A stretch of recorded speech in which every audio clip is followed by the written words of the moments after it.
So one of the biggest things I've seen since the market settled and rates are starting to come down is this mindset of like, hey, I'm going to wait for them to fall more before I refinance. So there's two trains of thoughts right now. Some people a refinance makes a lot of sense. Some people it doesn't make any sense, and some people are like almost there but not yet. Depends on your situation. So first off, we've had a disgusting run up, and we've settled back down. Where we settled now is actually the historical average for mortgage rates. So expecting them to fall back into the threes and I'll refi then is not really the expected outcome here. If you go back and look, anything we've thought of as a community, as a group, has been wrong. I mean, we thought recession was going to happen when the rates went up.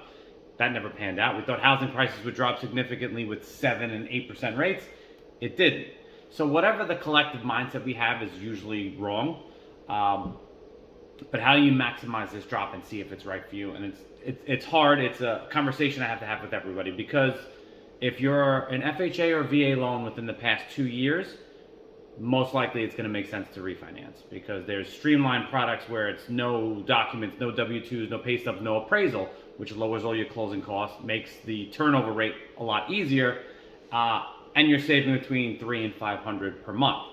That's one of the big things you have to look at is closing costs. In New York, it's much higher. In Jersey, it's a little bit better. Pennsylvania, same thing. So what you have to look is your overall picture of what you're saving plus what it's costing you. And there's some refinances that you're getting a 1-year payback, meaning within a year you already paid back what it cost you, which was added to your loan balance. Let's put it that way.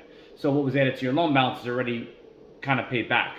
So if we don't drop as fast as we think, which I don't think we will, could be 3 years before we get to the number you want. And for some people, we've had 499, 5125. You're talking about we're in mid sixes. So for an FHA or VA streamline, like, you could be a year and a half ahead of everybody else. Then the rates really have to fall to the low fours for a refinance to make sense to you. So, trying to play this game of timing when the rates are going to drop and when's a good time, because you know what's going to happen. As soon as the rates drop, then people are going to have a panic. More mortgage applications are going to go in, and things are going to slow down. Plus, there's SEMAs. So for New Yorkers who have their rates, like, especially the city of 5 boroughs, like 2% tax, those start to get backed up. So like if you have a mortgage and you've already paid transfer taxes when you bought it, when you refi, you can get those kind of waived, I guess, in a sense. But those start to back up as refis build up. And then you're talking about a panic. We seem to go from panic to panic. Panic that we're never going to be able to buy a house. Inflation's going to go up forever. Then panic to, oh my God, we're going to go into a recession and rates are going to fall. And then once we get down here, it's the same thing. So it's really going to be a certain group of people, a certain particular scenario. I'm working on some tools to make it easier to see if it makes sense for you. I mean, the math is the math.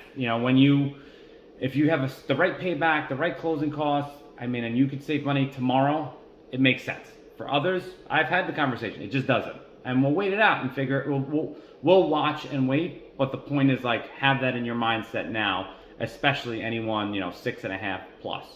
The lower 3s and 4s, the whole different ball game. If you guys can maintain what you have, you're good. But there are equity plays and things like that. So more to come. Any questions? Definitely reach out.